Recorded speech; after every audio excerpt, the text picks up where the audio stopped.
Greetings, this is Dyslexy from the ARMA community group Shack Tactical. In cooperation with Bohemian Interactive, I'm creating a series of videos to explain some of the basics of ARMA 3.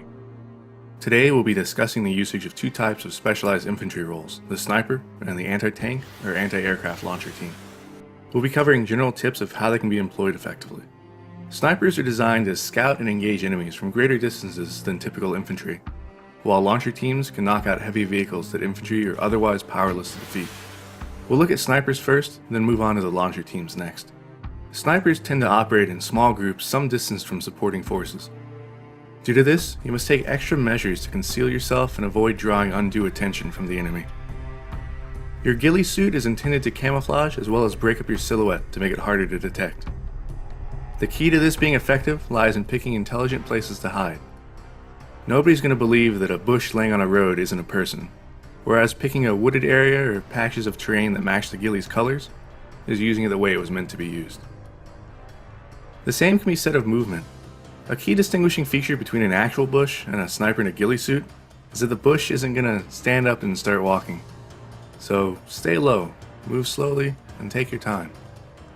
Be aware that being a sniper isn't all about racking up a kill count from a distance. A good sniper team not only delivers precision fires, they also deliver intelligence. Spotting the enemy and communicating this to the rest of the team can be more significant than just popping off shots. Sometimes you'll do far more damage simply by talking your teammates through an area, warning them of dangers, or helping them to focus their efforts. When you do need to shoot, you'll want to have a solid understanding of what you're using as a weapon, how far you're shooting, and how that distance influences things, as well as what your target should be.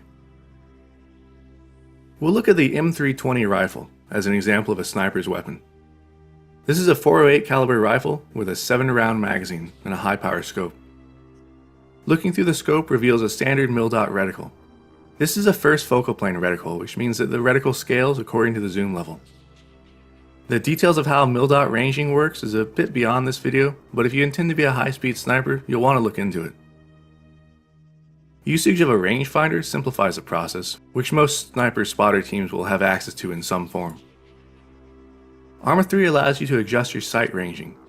Once you know the range to your target, simply adjust as needed and the center of your crosshair will correspond to that distance.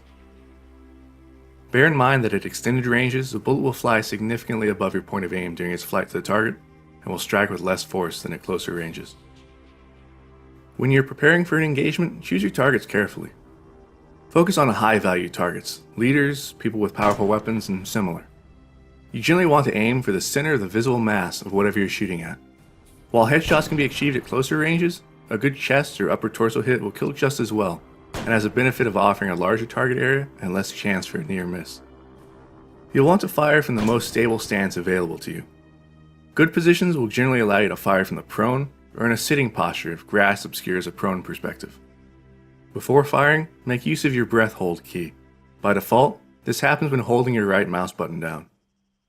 This will help to give you temporary aim stabilization and is essential for long-range accuracy. Be precise. A single shot is hard to detect, so make your first one count. Remember that firing repeatedly from the same location makes it much easier for the enemy to find you and return fire. Waiting for other battlefield noise to occur before firing can help to mask the sound of your shots, as well as potentially keep the enemy from realizing that they're taking sniper fire, as well as what other contact they might have. Most importantly, know when you've become compromised and need to bug out. Sticking around as a two-man sniper team to face off against a concerted enemy push to find and destroy you will not end well for you, particularly if the enemy brings force multipliers like armor, air, or artillery against you. Moving on from snipers, let's take a look at another specialized infantry role, that of anti-tank and anti-aircraft launchers. Rocket or missile launchers come in a few different forms with three primary goals, either to kill vehicles, aircraft, or infantry. Anti-tank launchers are either guided, like the Titan Short and the PCML, or unguided, like the RPG-42. Guided projectiles are known as missiles, while unguided are designated as rockets. Some launchers will have the capability to load different types of rounds, such as anti-tank and anti-infantry munitions. Rocket launchers have reticles that are calibrated for the drop of the rocket over range. This is the RPG-42's reticle. You can see that there are crosshairs corresponding to the point of aim from 50 to 500 meters. To use it, match the distance of your target with the correct reticle aim point and take your shot. Missile launchers, on the other hand, are primarily concerned with locking on the targets, be they anti-tank launchers or anti-aircraft. To lock, click your right mouse button while aiming at a target. You'll see a box appear, then a diamond fade in over it. When the diamond turns solid, your lock is acquired and you can fire your missile. The Titan Short is one launcher with some additional functionality. While it can lock onto targets and automatically track them, it can also be fired in an unlocked mode, in which it will track along with the launcher's aim point. This can be used to precisely engage structures, infantry, or other targets that can't otherwise be locked. When it comes to the tactics used with launchers, the general theme is to act in a manner that respects the tremendous power of the sorts of vehicles and aircraft you'll be engaging. Agitating a tank by missing it with an anti-tank rocket is not conducive to your long-term survival. It's better to just blow them up and be done with it on the first shot, so make that first shot count. You generally want to strike armored targets either on their sides, their rear, or from above. The frontal armor is the strongest and hardest to defeat. Also, keep in mind where they're looking. You can tell where the driver and gunner are looking by the orientation of the vehicle and the turret. Firing from the front means the driver is likely to see your launch signature and communicate to the rest of the crew, as well as try to evade it.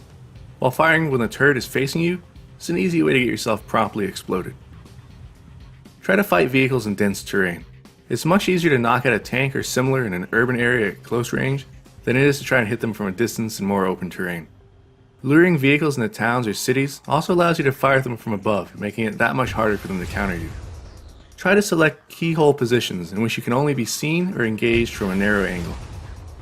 Knocking out a tank is great, but if his buddies saw you fire and return the favor, your victory celebration may be dramatically cut short.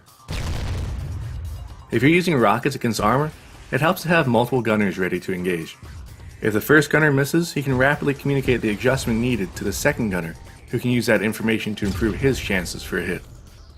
When dealing with aircraft, one must keep in mind that many are equipped with flare dispensers designed to lure heat-seeking missiles away from the target aircraft. Because of this, you want to take extra care to fire only when the aircraft isn't looking in your direction. Giving them advance warning allows them to fire off their flares and potentially defeat the missile. Some dispensers will detect the launch of a missile and engage automatically. If this is the case, you may need to fire 2 missiles in rapid succession to get a higher probability for a kill. 2 separate anti-air gunners are ideal for this. Try to hit the aircraft when they're slow, and if possible, engage them from the rear or sides for maximum effect. The key to survival, whether you're an anti-tank or anti-aircraft gunner, is to stay aware of your environment.